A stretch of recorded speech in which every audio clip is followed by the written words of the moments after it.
Early Thursday, a 7.8 magnitude earthquake hit close to the Solomon Islands, putting the nation and others in the South Pacific on alert for tsunami waves. According to the Pacific Tsunami Warning Center, tsunami waves are possible in the next 3 hours along some coasts of the Solomon Islands, Vanuatu, Papua New Guinea, Nauru, New Caledonia, Tuvalu, and Kosrae. Minutes after the major quake, another magnitude 5.5 hit in the same area. Another 6.8 earthquake has been reported about 100 miles off the coast of Eureka, near the Oregon border, at about 6:50 a.m. Thursday morning. This just after at least 102 people in Indonesia were killed when a 6.5 magnitude quake rocked the area Wednesday morning.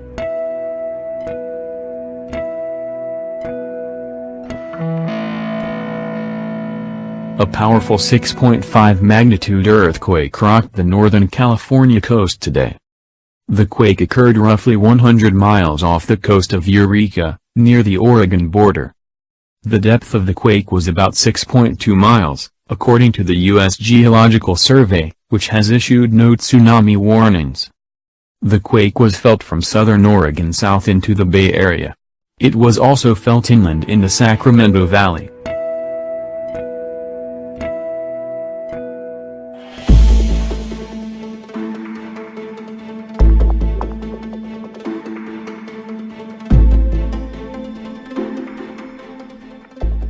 Forecasters are predicting that next week, much of the northern half of the U.S. could see frigid weather. Weather similar to the life-threatening lows that the 2014 polar vortex brought to parts of the country.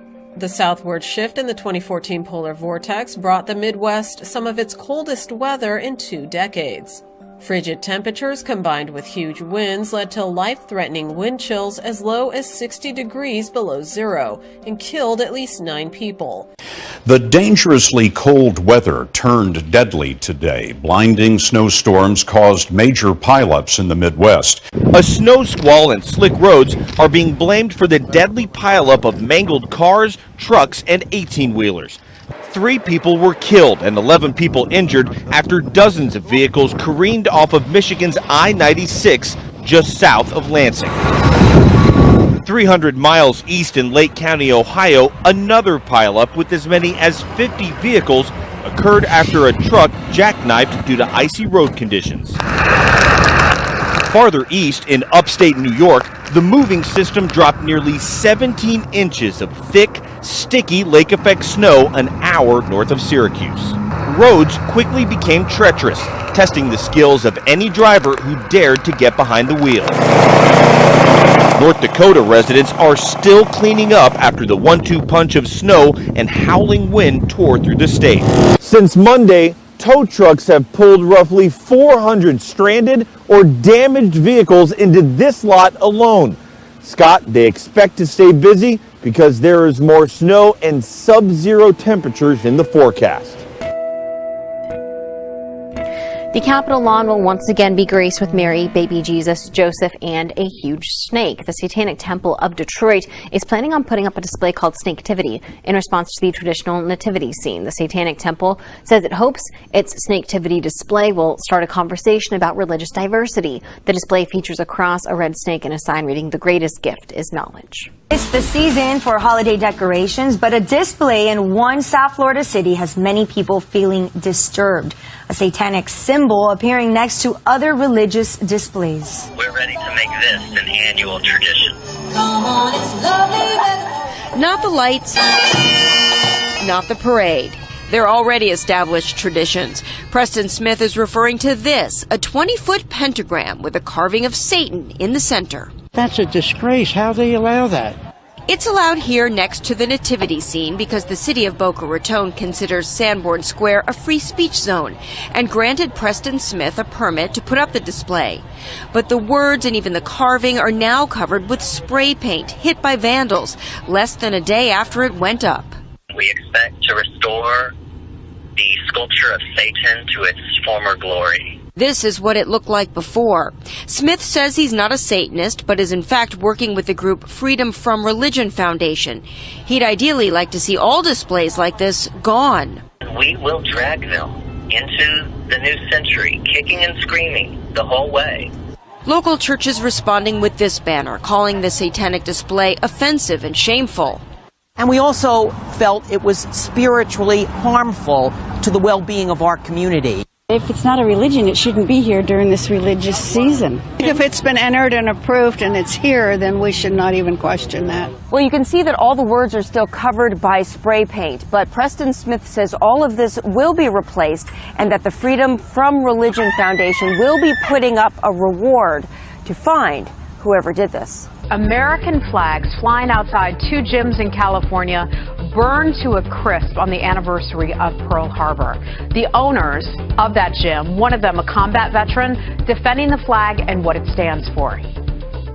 America is the best place. I mean, whether you want to accept that or not, it's got so much freedom, so much opportunity. Go somewhere else for a couple of months and see what the rights you have there, and you'll be happy to come back here. An admiral gets a standing ovation at Pearl Harbor on the 75th anniversary commemoration for calling out Colin Kaepernick. Commander Harry Harris taking a swipe at the 49ers quarterback for refusing to stand for the national anthem all season. You have to listen to this.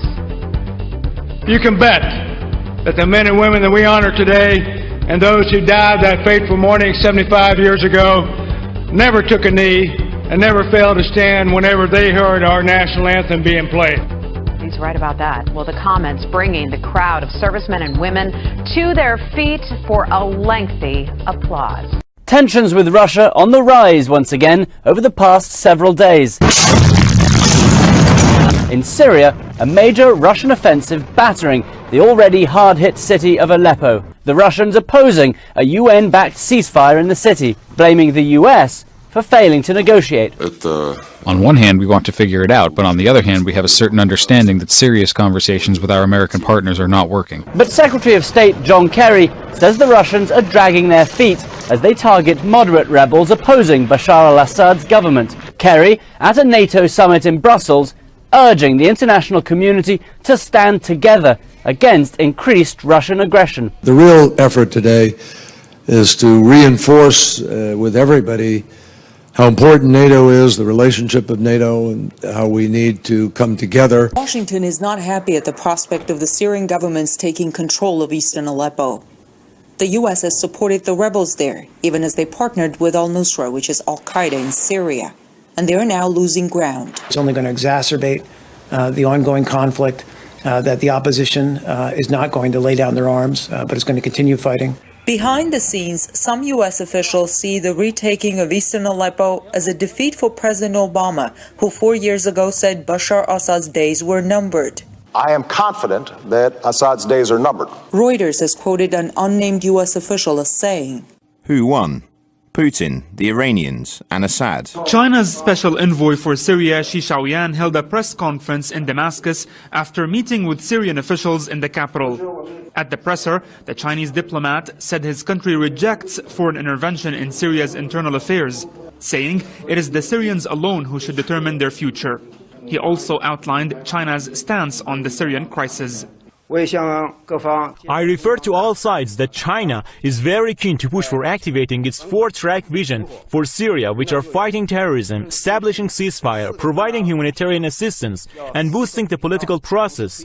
These four tracks were welcomed on the Syrian and international levels. The visit of China's special envoy to Syria comes following a Chinese veto at the UN Security Council against a resolution that aimed to stop the Syrian army's advance in Aleppo.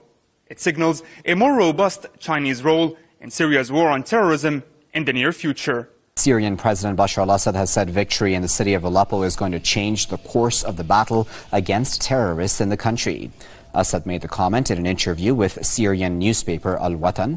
The Syrian president said the army's recapture of eastern Aleppo will be a huge step toward ending the country's 5-year conflict. Assad also rejected any possibility of a ceasefire, saying the U.S. is demanding a truce because its agents are now in a difficult situation. The Syrian president added that Aleppo was the last hope for the terrorists after they were defeated in the battles for Damascus and Homs.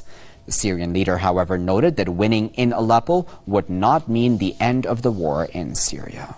Late this afternoon, President Obama ordered a waiver of restrictions on military arms and support for foreign fighters.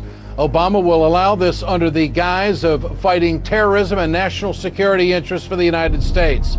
This means weaponry from the United States will be sold to rebels, managed and facilitated by the State Department. For more on this, let's turn to former Pentagon official Michael Maloof. Michael, nice to have you on. This is a big move by the president tonight, probably one of the biggest commitments so far the United States has made in Syria. How do you read it tonight? Well, I read it as a very alarming and escalatory move on his part. This could, by granting this waiver, it allows man-portable air defense systems to go to the rebels immediately, people that we cannot even identify. And of course, they're all aimed at trying to topple the government of Bashar al-Assad of Syria. Also, if it's an air defense systems that are going to be going, they could be aimed directly at Russian and Syrian aircraft. This is a very serious development. Now, under the waiver, they're supposed to notify Congress in 15 days, for 15 days, but Congress is going out of session tonight.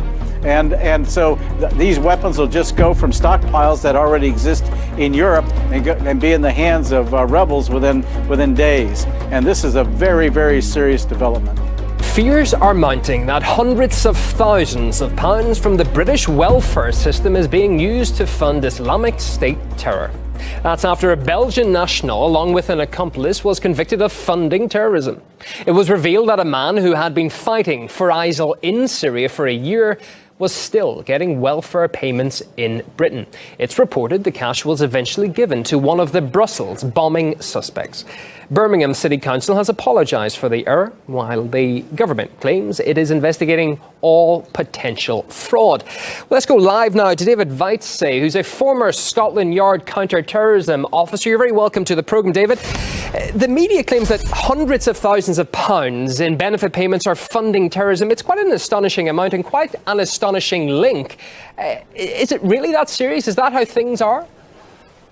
Sadly, some of the systems that we have here in the UK can be quite weak, and it certainly is known that all sorts of criminal syndicates, criminal gangs, they do use benefits and benefit fraud to fund their activities, and Islamic terrorism is actually no different to that. The BBC has been criticised over a new documentary about British Muslims, which features a man who previously expressed support for Islamic State.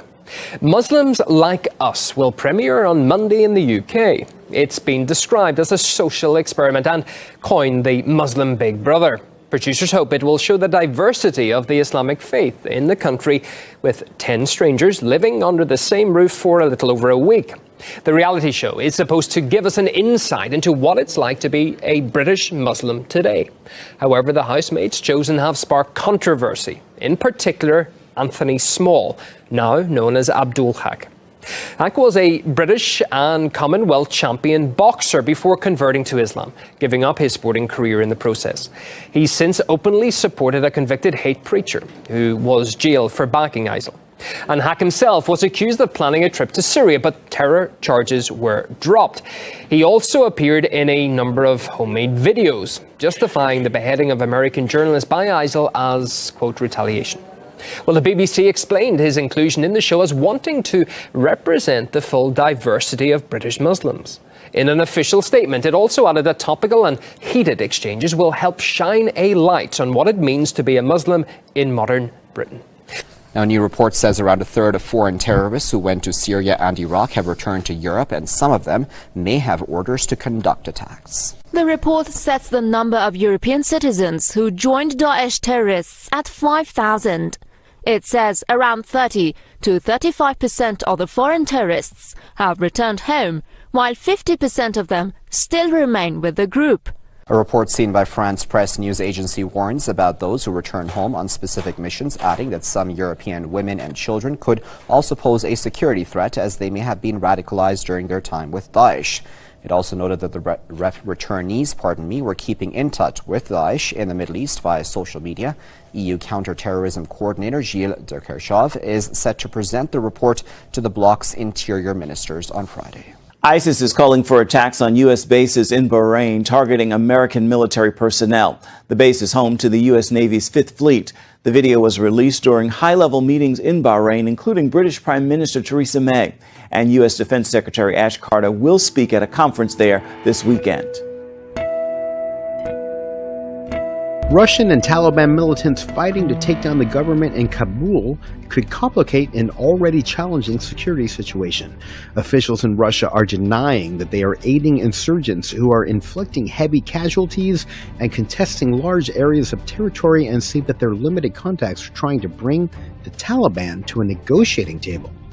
Recent meetings in Moscow and Tajikistan have Afghan intelligence worried that the insurgents will receive direct support, including weapons and funding. The Russian embassy in Kabul has scheduled a press conference to discuss Afghan-Russian relations. According to the U.S. Treasury Department, the U.S. is more than $19 trillion in debt. But who does the U.S. actually owe? The largest debt is to American citizens and U.S. entities, more than $14 trillion. The rest consists of foreign holders, beginning with China at more than $1.15 trillion. Japan is a close third with more than $1.13 trillion in foreign holdings. The Emerald Isle, Ireland, is next, owning more than $270 billion of U.S. debt. The Cayman Islands is number 5 with more than $260 billion.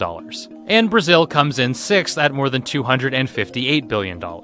President-elect Donald Trump has made several suggestions about how to decrease that $19 trillion figure. He initially told CNBC he wanted to refinance the long-term debt. But then he backtracked in an interview with the Wall Street Journal by suggesting buying back some of the debt at a discount. With a little over 40 days to go to the inauguration of Donald Trump as the next US president, preparations are already at an advanced stage. The platform where the ceremony will take place and seats for the thousands of visitors expected to attend are under construction. On time and on budget. I'm not sure we'll do a whole lot better than that, but this is one of those projects that definitely has to be on time, and you always want to be on budget, and we are. Officials say they're expecting about 1 million people for the inauguration and events surrounding it in Washington, D.C. That's 0.8 million less than the number who showed up to see Barack Obama sworn in for the first time. Trump is expected to move into the White House on January the 20th after he's sworn in. Several groups say they plan to hold demonstrations. Hillary Clinton has spoken about media disinformation in a rare public appearance a month after she lost the presidential election. She called fake news a danger that must be addressed quickly. Pope Francis also lashed out on false media this week. The epidemic of malicious fake news and false propaganda that flooded social media over the past year. It's now clear that so-called fake news can have real-world consequences. This isn't about politics or partisanship. Lives are at risk. Lives of ordinary people just trying to go about their days, to do their jobs, contribute to their communities. It's a danger that must be addressed, and addressed quickly. Bipartisan legislation is making its way through Congress to boost the government's response to foreign propaganda, and Silicon Valley is starting to grapple with the challenge and threat of fake news. The Pope is taking a stand against fake and tawdry news using some interesting comparisons. In an interview, Pope Francis said media outlets need to avoid the sickness of coprophilia that is always wanting to cover scandals, covering nasty things, even if they are true. In case you're not familiar, the definition of coprophilia is a marked interest in excrement, which can often be sexual. Although the interview was in Spanish, so his intention may not have been quite that graphic. The Pope also said misinformation is the greatest damage the media can do, and added that slandering someone is a sin. The gentle giant of the African savanna is in serious danger of disappearing. A conservation group says the continent's wild giraffe population has plunged by as much as 40% over the last 30 years, from 163,000 in 1985 to just over 97,000 last year. The International Union for Conservation of Nature says habitat loss and illegal hunting are contributing to the decline of the species. You've all seen Saturn like this, but you've never seen it like this. NASA's Cassini spacecraft has sent back its first images from its new orbit of Saturn, including some of a mysterious hexagon near the planet's north pole. Each of the hexagon sides are as wide as our planet. Scientists believe a storm is causing the pattern, but don't exactly know how. The mystery might have to wait. NASA's spacecraft is running out of fuel and has another gutsy mission, grazing the edge of Saturn's rings. Not only will Cassini go closer than ever to the layers of dust, rock, and ice, the craft will be getting unprecedented views of some of Saturn's moons. It's not your typical flash mob, but the surprise they had for this family brought them to tears. Recently, I learned that I have Hodgkin's lymphoma and stage 3. I don't have health insurance and just feeling terrified. And my family's going to be taken care of. Kids are going to be taken care of. Amanda Kofed has 4 young children, and with her diagnosis was afraid she wouldn't be able to see them grow up. She was also afraid she would saddle her family with medical bills for a long time. A GoFundMe campaign was set up to help them with the costs, but a group of do-gooders called the Pranksters had something else in mind. There's no one in town, I know. You gave us some place to go. I never said thank you for that. They invited Amanda and her husband Clint to talk about their situation for a video and organized the flash mob with 200 people to drop $100 bills on the table as they walked by. Here you meet my friends. When the line ended, Amanda had $13,000 to help get through this difficult time. The family says it will help ease their burden as she continues to fight the difficult battle ahead of her.